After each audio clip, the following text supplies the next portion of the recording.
Imagine waking up one morning to discover that your government has divided your city into zones. You can walk freely within your neighborhood, but if you want to drive to another part of the city where your elderly mother lives, or where your favorite restaurant is located, you'll be tracked by cameras, fined £70, and potentially restricted from making that journey more than 100 days per year. Sound dystopian? According to some people, this is exactly what's happening right now in cities across the world under the banner of something called the 15-minute city. Welcome back to She Speaks Anyways, where we dig deep into the stories that divide opinion and uncover the truth beneath the headlines. Today, we're tackling one of the most controversial urban planning concepts of the 2020s. Is the 15-minute city a brilliant solution to climate change, traffic congestion, and modern urban sprawl? Or is it, as conspiracy theorists claim, a sinister plot to lock citizens into digital prisons, monitor their every movement, and usher in an era of unprecedented government control? By the end of this video, you'll understand the real origins of the 15-minute city concept, why it sparked massive protests across the world, what actually happened in Oxford when they tried to implement it, and whether there's any truth to the claims that this is part of a larger authoritarian agenda. We'll separate the facts from the fears, the urban planning from the conspiracy theories, and help you make up your own mind about whether these cities represent our sustainable future, or a dangerous step towards surveillance and control. So buckle up, because this rabbit hole goes deeper than you might think, and the truth is far more nuanced than either side wants you to believe. Part 1: What is a 15-minute city? The original vision. Before we dive into the controversy, let's start with the basics. What actually is a 15-minute city, and where did this idea come from? The core concept is deceptively simple. A 15-minute city is an urban planning model where everything you need for daily life, your workplace, grocery stores, schools, healthcare, parks, cafes, and entertainment, can be reached within a 15-minute walk or bike ride from your home. That's it. No physical barriers, no digital tracking, no restrictions on movement. Just thoughtful city design that brings essential services closer to where people live. The idea was formally articulated in 2016 by Carlos Moreno, a Franco-Colombian scientist and professor at the Sorbonne University in Paris who specializes in intelligent control of complex systems. But here's something important to understand: Moreno didn't invent this concept out of thin air. He was drawing on urban planning principles that have existed for over a century. Think about traditional European villages, historic market towns, or even the neighborhoods built in America before the 1950s. Most of them were naturally 15-minute communities. People lived above shops, schools were in residential areas, and you could walk to church, the doctor, and the town square without getting in a car. This wasn't revolutionary urban planning, it was just how humans built communities for thousands of years. What changed? The automobile. After World War II, especially in North America and parts of Europe, cities began to be designed around cars rather than people. We created something called single-use zoning, where residential areas were separated from commercial districts, which were separated from industrial zones, which were separated from everything else. The result was sprawl. Suddenly, you needed a car to do anything. Want milk? Drive to the supermarket. Need to see a doctor? Drive to the medical district. Want to take your kids to school? Drive them there, because it's too far and too dangerous to walk. This car-centric design created massive problems. Traffic congestion became unbearable in major cities. Commute times ballooned. The average person now spends nearly an hour per day just traveling to and from work. Air pollution from vehicles contributes to millions of premature deaths globally each year. And the carbon emissions from transportation became one of the largest contributors to climate change, accounting for about 14% of global greenhouse gas emissions, with 72% of that coming from road vehicles. Enter Carlos Moreno with a solution that's both radical and ancient. Let's design cities the way we used to, but with modern technology and sustainability in mind. His framework outlined 6 essential urban functions that should be accessible within 15 minutes: living, working, shopping, healthcare, education, and entertainment. He identified 4 key components to make this work: density, proximity, diversity, and digitalization. Density means having enough people in an area to support local businesses and services. Proximity means thoughtfully locating these services near residential areas. Diversity means mixed-use development, apartments above shops, offices near parks, schools integrated into neighborhoods rather than isolated on the edge of town. And digitalization means using technology like bike share programs, real-time transit apps, and remote work capabilities to reduce the need for long commutes. The concept exploded in popularity in 2020, and the reason was COVID-19. During lockdowns, people suddenly couldn't commute long distances. They discovered what it was like to live, work, and play in their immediate neighborhoods. They rediscovered local shops, neighborhood parks, and community spaces they'd previously ignored. For many, it was transformative. They realized they'd been spending huge chunks of their lives sitting in cars or on trains, burning fossil fuels, and losing precious time with family, just to maintain a lifestyle that separated all the pieces of their daily existence. Paris Mayor Anne Hidalgo made the 15-minute city a centerpiece of her 2020 re-election campaign, promising to transform Paris into a collection of self-sufficient neighborhoods with improved cycling infrastructure, more green spaces, and better local amenities. She won in a landslide. Other cities followed suit. Barcelona embraced the concept. Melbourne in Australia announced plans for 20-minute neighborhoods. Portland, Oregon had actually been working toward this goal since 2010, calling it the 20-minute neighborhood concept. Even Cleveland, Ohio began incorporating these principles into their urban development strategy. The C40 Cities Climate Leadership Group, a network of nearly 100 major city mayors worldwide, published a framework in July 2020 for how cities could build back better using the 15-minute model after COVID-19.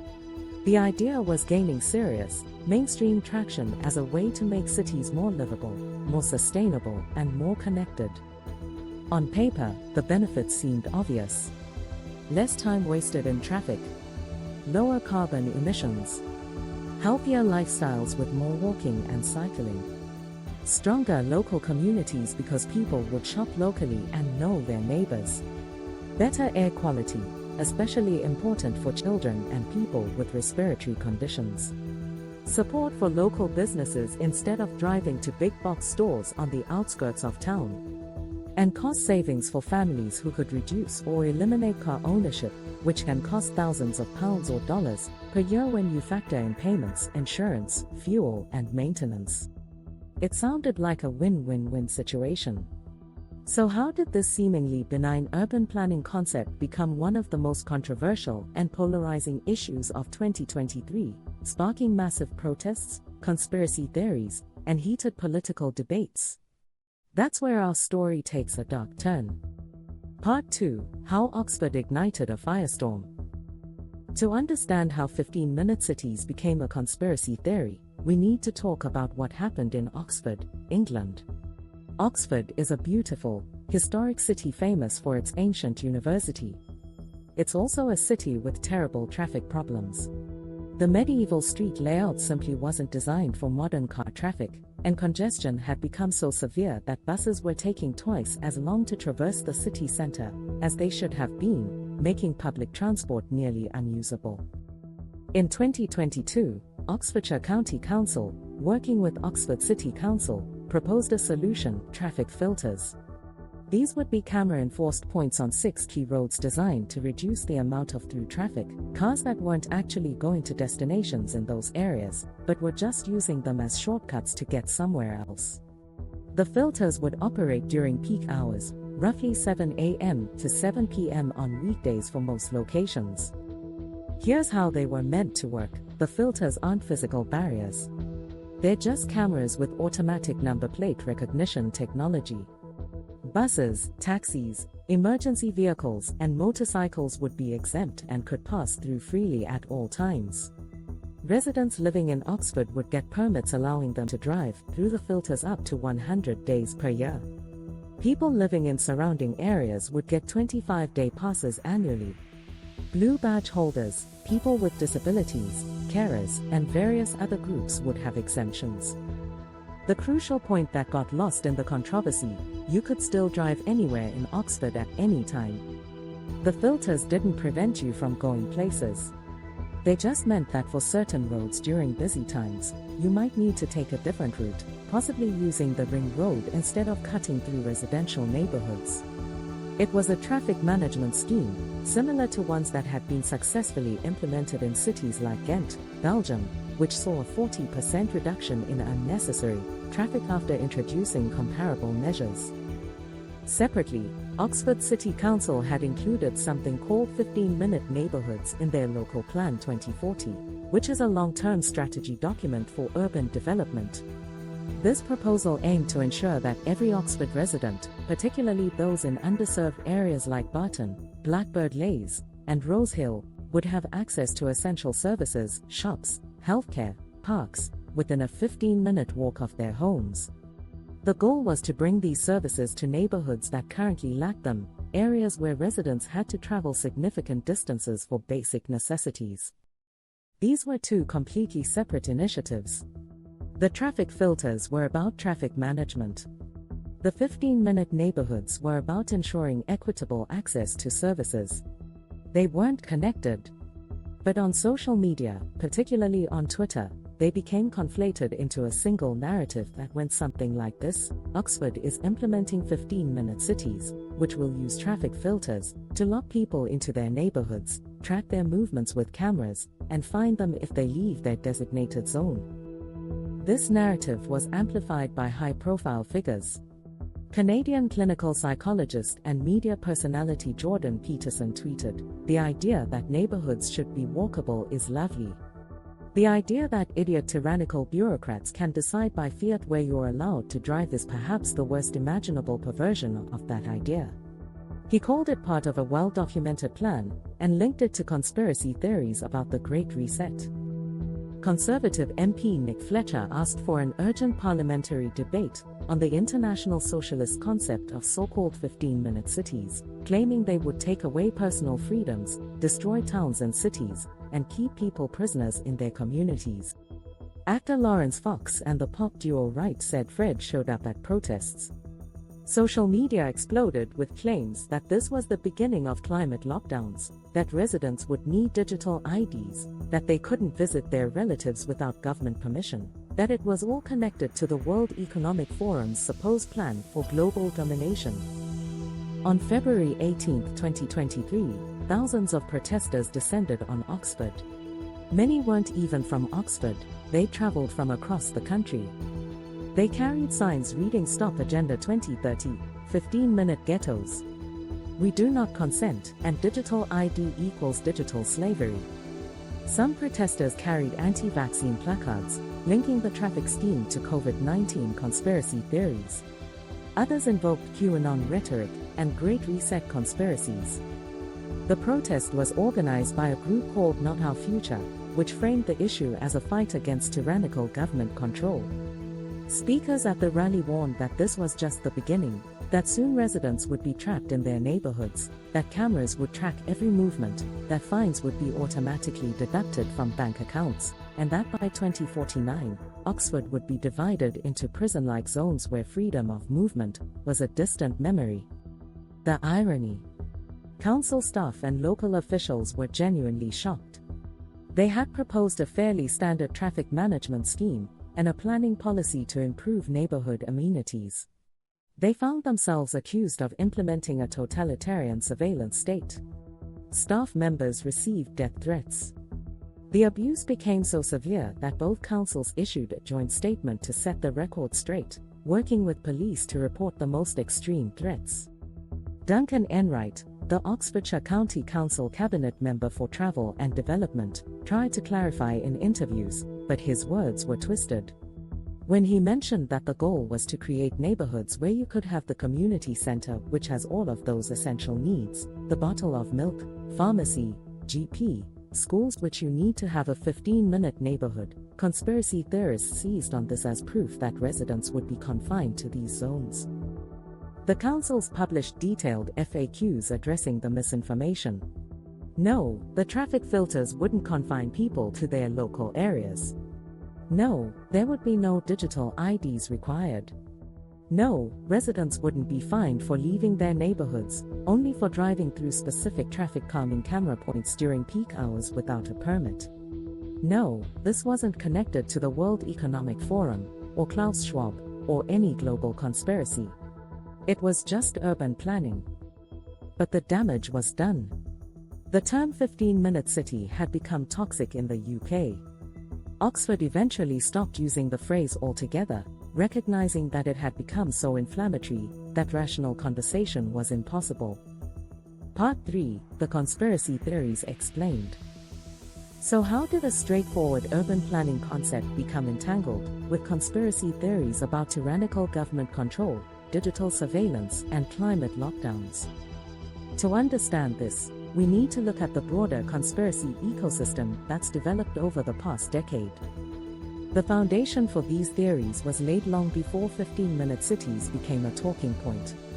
Let's start with something called Agenda 21, a non-binding action plan developed by the United Nations in 1992 focused on sustainable development.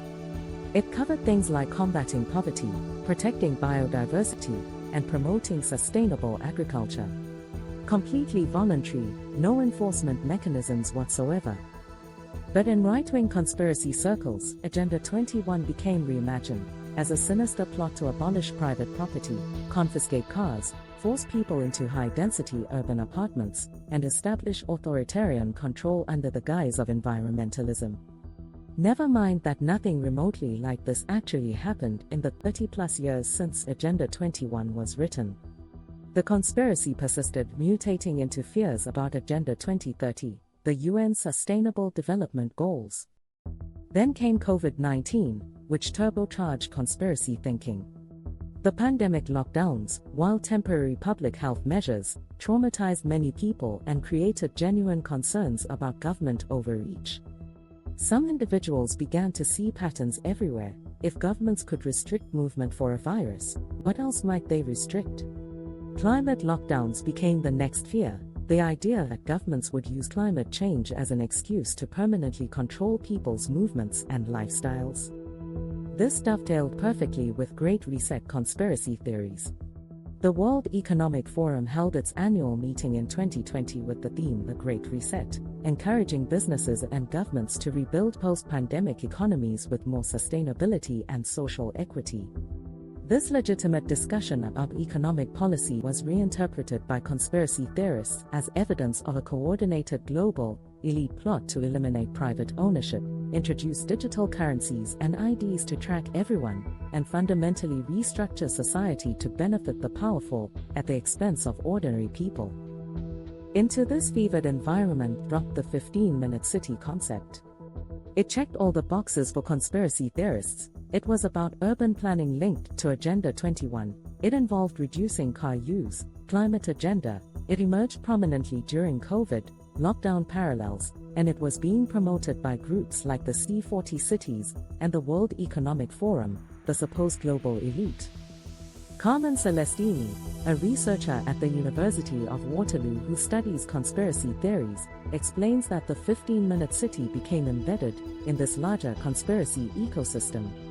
People fearful of government takeovers latched onto the concept, imagining scenarios where residents would have digital IDs, be forced to stay within 15-minute radius zones, and face tracking and targeting if they crossed boundaries. Jenny King, head of climate research and policy at the Institute for Strategic Dialogue, points out that certain actors within the fossil fuel industry have been trying for years to rebrand climate action as climate tyranny, hoping to whip up anger about environmental policies. Pre-2020, they struggled to get traction. COVID changed that.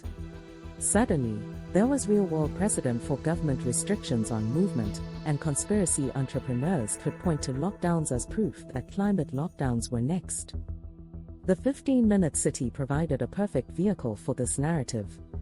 The fact that it involved cameras for traffic enforcement made it easy to spin as surveillance. The fact that it aimed to reduce car dependency made it easy to frame as restricting freedom. The fact that it was connected to climate goals made it easy to link to every other environmental conspiracy. What made the conspiracy particularly effective was the conflation strategy. In Oxford, traffic filters and 15-minute neighborhoods were separate things, but they were deliberately merged in conspiracy narratives. Low-traffic neighborhoods, LTNs, which close some residential streets to through traffic to make them safer for residents, were thrown into the mix. London's ultra-low emission zone, ULEZ, which charges high-polluting vehicles to enter certain areas, got lumped in too. All of these became proof of a coordinated plan to control movement. The result was a perfect storm of misinformation. When Oxford officials tried to explain that traffic filters wouldn't restrict where people could go, conspiracy theorists claimed they were lying. When planners showed that 15-minute neighborhoods were about adding services, not restricting movement, the response was that this was just the cover story, that the real agenda would be revealed later. When experts pointed out that Oxford already had similar traffic cameras that had been operating for years without controversy, conspiracy theorists argued this was the thin end of the wedge, that incremental steps were exactly how authoritarian control was established. Academic studies have shown a troubling pattern. Climate conspiracy theories can hinder efforts to encourage climate-friendly behaviors and create spillover effects, spreading controversy and mistrust other policies, ultimately threatening their success. Research also shows that people who believe in one conspiracy theory are more likely to believe in others, creating a self-reinforcing worldview where every new piece of evidence is interpreted as confirming the conspiracy. The tragedy is that this makes rational debate nearly impossible. When people are genuinely convinced that 15-minute cities are the first step toward imprisoning them in surveillance zones, showing them urban planning documents and traffic studies won't change their minds. They've moved from discussing policy to fighting what they perceive as existential threats to freedom itself. Part 4: Separating Fact from Fiction. Now let's take a step back and methodically separate what's actually true from what's fear-mongering, and what's somewhere in between. Because here's the thing, this issue isn't black and white. There are legitimate concerns about how 15-minute cities might be implemented, even if the conspiracy theories are wildly overblown. First, the facts about what 15-minute cities actually are. Fact: the core concept is about urban design, not movement restriction. The goal is to bring amenities closer to where people live, making it possible to accomplish daily tasks without long car trips. Nobody is proposing that you can't leave your neighborhood. Nobody is proposing fines for crossing neighborhood boundaries. The idea is simply that you won't need to travel far for most daily activities. Fact: 15-minute cities don't require surveillance technology or digital IDs. These elements have nothing to do with the actual urban planning concept. You can build walkable neighborhoods with good local amenities without installing a single camera or tracking anyone's movements. Fact: traffic management schemes like Oxford's filters exist independently of 15-minute city concepts. They're about reducing congestion and improving air quality. Cities have been using traffic cameras and congestion charges for decades. London's been doing it since 2003. This isn't new technology or a new approach. Fact: cities that have implemented similar concepts haven't restricted freedom of movement. Paris hasn't locked anyone in their neighborhoods. Barcelona hasn't created zones that residents can't leave. Portland's 20-minute neighborhood plan didn't come with movement restrictions.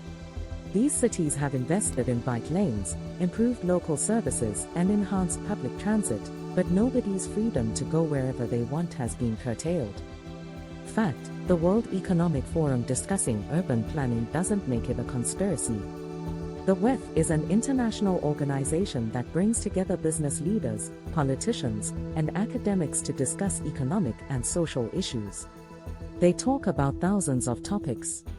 Their involvement in promoting sustainable urban planning doesn't indicate a sinister plot any more than their discussions about cybersecurity or global health indicate conspiracies in those areas. Now, the legitimate concerns. Legitimate concern: implementation can disproportionately affect lower-income residents. If you make driving more expensive or inconvenient, but don't provide robust public transit alternatives, you hurt people who rely on cars for work, people with mobility issues who can't walk or cycle, and people in jobs with irregular hours that don't align with public transit schedules. This is a real equity issue that needs thoughtful attention. Legitimate concern: these concepts work better in some places than others. Dense urban areas with existing infrastructure can relatively easily become more walkable. But suburban and rural areas are different beasts. You can't make a sprawling suburb into a 15-minute neighborhood without massive reconstruction. And for people who've built their lives around car ownership, because that's what their environment required, suddenly changing the rules feels unfair. Legitimate concern: traffic management schemes can have unintended consequences. If you close certain roads or make them harder to access, traffic doesn't disappear, it often just moves to other roads, potentially creating new bottlenecks. If you don't pair traffic restrictions with genuine alternatives, better buses, safe bike lanes, adequate parking at transit stations, you can make life harder for residents without achieving your goals. Legitimate concern: gentrification is a real risk. When neighborhoods become more walkable and desirable, property values tend to increase. This can price out long-time residents, particularly renters and lower-income families. A 15-minute neighborhood that forces out the people who live there isn't success, it's displacement. Any implementation needs to include strong affordable housing protections. Legitimate concern: the framing matters, and 15-minute city may not be the best branding. The term has become so loaded with conspiracy baggage that many planners are now avoiding it, using terms like complete communities, walkable neighborhoods, or 20-minute neighborhoods instead. If the language prevents productive conversation, it's worth finding better language. Legitimate concern: some climate policies have been poorly designed or communicated. When governments implement environmental regulations without adequate public consultation, without considering how policies affect different groups, or without explaining the reasoning clearly, they breed justified resentment. The backlash against 15-minute cities is partly about these specific policies and partly about accumulated frustration with feeling unheard by policymakers. So here's the nuanced truth: 15-minute cities as an urban planning concept are not a conspiracy to restrict freedom or establish authoritarian control. The core idea, building neighborhoods where daily needs are accessible without long car trips, is common-sense urban design that humans practiced for centuries. The conspiracy theories claiming otherwise are genuinely unfounded, often deliberately spread by bad actors, and not supported by evidence. However, the way these concepts are implemented matters enormously. Poorly designed traffic schemes, inadequate public consultation, failure to consider equity impacts, and dismissive attitudes toward genuine concerns can all turn a good idea into a bad policy. And the broader context matters too.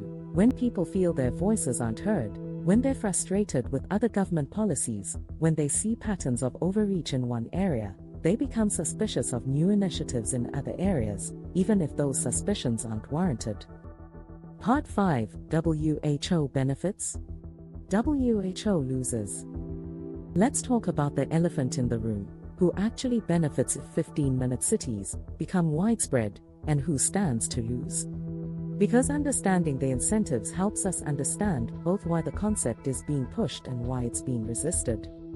Winners if 15-minute cities are widely adopted. City residents, particularly families with young children, would benefit enormously from safer streets, cleaner air, and neighborhoods where kids can walk to school or friends' houses without parents worrying about traffic. Studies consistently show that children in walkable neighborhoods have more independence, more physical activity, and stronger social connections. People who can't or don't want to drive would benefit. Elderly residents whose vision or reaction time is declining but who want to age in place. Young people who can't afford cars. People with certain disabilities who can use mobility aids on sidewalks but can't drive. Anyone who finds driving stressful or expensive. Local businesses would likely benefit from increased foot traffic. When people can walk to shops instead of driving to big box stores, local merchants get more customers. Street-level retail thrives in walkable environments in ways it can't in car-centric sprawl. Public health would improve. Less air pollution means fewer respiratory diseases and cardiovascular problems. More walking and cycling means more exercise and lower obesity rates. Reduced traffic means fewer accidents and traffic deaths, which kill over 1.3 million people globally each year. The environment wins. Transportation is one of the largest sources of carbon emissions. Reducing car dependency directly reduces emissions, helping address climate change. Less impervious pavement and more green space also helps with urban heat islands and stormwater management. Local governments could save money long-term. Car-centric infrastructure is expensive to build and maintain. Roads, parking structures, and sprawling development patterns cost more than compact, mixed-use neighborhoods. Over decades, the savings could be substantial. Public transit becomes more viable. When people live in denser neighborhoods near transit lines, buses and trains can run more frequently with more riders, making the whole system more efficient and useful. Losers or those who face challenges. People in car-dependent suburbs who can't easily relocate would face disruption if their areas changed dramatically. They've built their lives around car ownership, and rapid changes could feel like the rug being pulled out from under them. Some businesses that rely on customers driving from wide areas might suffer, particularly big box retailers and shopping malls designed around parking lots rather than pedestrian access. They've invested billions in car-centric retail models. Fossil fuel interests obviously lose. Less driving means less gasoline consumed. Oil companies, gas stations, and related industries face declining demand. This is likely one reason why some climate skeptic messaging has been so aggressive. There are powerful economic interests that benefit from maintaining car dependency. Auto manufacturers and related industries face disruption. If fewer people need cars, or if people start viewing cars as occasional use tools rather than daily necessities, car sales decline. The entire ecosystem of auto sales, insurance, repair shops, and associated industries faces contraction. Some workers whose jobs require driving to multiple locations, contractors, salespeople, home healthcare workers, delivery drivers, might find their work more complicated if traffic patterns change or if accessing certain areas becomes less convenient. People who genuinely love driving and view car ownership as an expression of personal freedom would lose something cultural and emotional. For some folks, cars aren't just transportation, they're identity, independence, and enjoyment. Making driving less central to daily life feels like a loss, even if the practical benefits might outweigh it. Rural and exurban residents might feel unfairly targeted by policies designed for cities. If you live in a genuinely rural area where the nearest neighbor is a mile away, the 15-minute city concept is meaningless for you. Policies that make sense in London or Paris can feel like urban elites imposing their values on people with very different circumstances. Here's the critical question: are 15-minute cities being implemented thoughtfully with consideration for all these stakeholders, or are they being pushed top-down without adequate consultation? Because that's where legitimate policy disagreement becomes indistinguishable from conspiracy thinking. The conspiracy theorists imagine a shadowy cabal deliberately designing imprisonment systems. The reality is more mundane: urban planners and climate activists who genuinely believe walkable neighborhoods are better for people and the planet, sometimes underestimating how disruptive changes can be for those whose lives are currently organized differently. Meanwhile, some entrenched interests that benefit from car dependency fund opposition campaigns, muddying the waters between legitimate concerns and manufactured outrage. The truth is that both things can be happening simultaneously. 15-minute cities can be genuinely intended to improve quality of life, and there can be powerful interests opposed to them for self-serving reasons, and there can be legitimate concerns about implementation, and conspiracy theories can be wildly exaggerating the risks. It's not either or. Part 6. The bigger picture: what this tells us about our moment. Stepping back from the specific debate about 15-minute cities, this controversy tells us something profound about the world we're living in right now. We're in an era of deep distrust, where conspiracy theories can spread faster than facts, where legitimate policy debates become existential culture wars, and where people on different sides of issues live in completely different information realities. The 15-minute city controversy is a case study in how quickly things can spiral. A legitimate urban planning concept, based on decades of research and centuries of human experience building walkable communities, becomes conflated with traffic management schemes, which become linked to conspiracy theories about global elites, which become connected to COVID lockdowns and digital surveillance fears, until suddenly thousands of people are protesting in the streets against what they genuinely believe is the advent of totalitarian control. How did we get here? Part of it is the information environment we live in. Social media algorithms reward outrage and engagement, meaning sensational conspiracy claims get more visibility than boring urban planning documents. Part of it is genuine frustration with governments and elites who often do seem disconnected from ordinary people's concerns. Part of it is cynical actors, some with financial interests in maintaining the status quo, others just enjoying the chaos, deliberately spreading misinformation. But part of it is also a failure of communication and empathy on all sides. When planners and policy makers dismiss concerns as conspiracy thinking without acknowledging legitimate worries about implementation, they feed the very distrust they're trying to combat. When media outlets frame this as rational experts versus crazy conspiracy theorists without exploring the real anxieties driving opposition, they miss the story. And when conspiracy theorists refuse to engage with actual facts, treating all information that contradicts their worldview as part of the conspiracy, productive conversation becomes impossible. What should we learn from this? First, that facts matter, but framing matters more. You can have all the urban planning studies in the world showing that walkable neighborhoods improve quality of life, but if people feel their freedom is being restricted, they won't care about the studies. You need to address the emotional and cultural dimensions of policy, not just the practical ones. Second, that trust is everything. When people don't trust their governments, any new policy proposal, no matter how benign, gets viewed through a lens of suspicion. Rebuilding trust requires transparency, genuine consultation, willingness to modify plans based on feedback, and follow through on promises. Third, that language and branding matter enormously. 15-minute city sounds to some people like a limitation. You can only go 15 minutes from your home. Complete neighborhood or walkable community frames the exact same concept as adding something rather than restricting something. How you talk about ideas shapes how people receive them.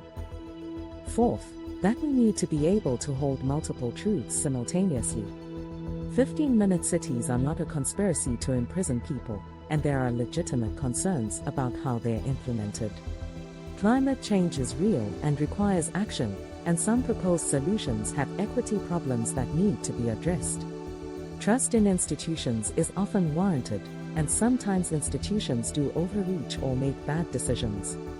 The world is complicated. We need to be comfortable with nuance.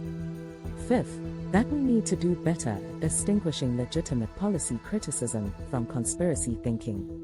When someone says I'm worried that traffic filters will hurt local businesses, that's a legitimate concern worth discussing.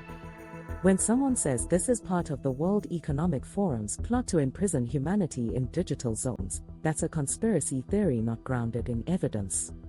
We need to take the first seriously while firmly rejecting the second. So, are 15-minute cities utopia or digital prison? The answer is neither and both, depending entirely on how they're implemented. The concept itself, building neighborhoods where daily life is convenient and pleasant without needing to drive everywhere, is neither radical nor dystopian. It's common sense, supported by evidence, and beneficial for health, environment, and quality of life. The conspiracy theories claiming this is about locking people in zones and tracking their movements are unfounded and often deliberately spread by bad actors. But the devil is in the details. A 15-minute city implemented without adequate public transportation alternatives, without consideration for people with disabilities or irregular work schedules, without affordable housing protections, without genuine community input, and without acknowledging the legitimate disruption this causes, for people whose lives are currently organized around cars, that could absolutely make life harder for vulnerable populations while benefiting the already privileged. The solution isn't to reject the concept entirely, nor to blindly embrace it. The solution is thoughtful implementation with genuine community engagement, policies that address equity concerns, willingness to modify plans based on feedback, and clear communication about what is and isn't being proposed. Most importantly, we need to be able to have these conversations without descending into conspiracy thinking on one side or dismissive contempt on the other. Urban planning should be about making people's lives better, not fighting culture wars. Climate policy should be about actually addressing climate change, not imposing ideology. And democracy requires that we're able to disagree productively, listening to each other's concerns even when we don't share them. The 15-minute city debate will continue. Some cities will implement these concepts well, others poorly. Some conspiracy theories will fade, others will evolve. But the underlying questions: how do we build communities that work for everyone? How do we address climate change fairly? How do we balance individual freedom with collective well-being? Those questions aren't going anywhere. Keep questioning. Keep researching. Keep thinking critically. And remember that the truth is usually more complicated than either the utopians or the dystopians want you to believe. This is She Speaks Anyways, reminding you to always look beyond the headlines, question the narratives, and seek the truth beneath the controversy. Thanks for watching, and I'll see you in the next video.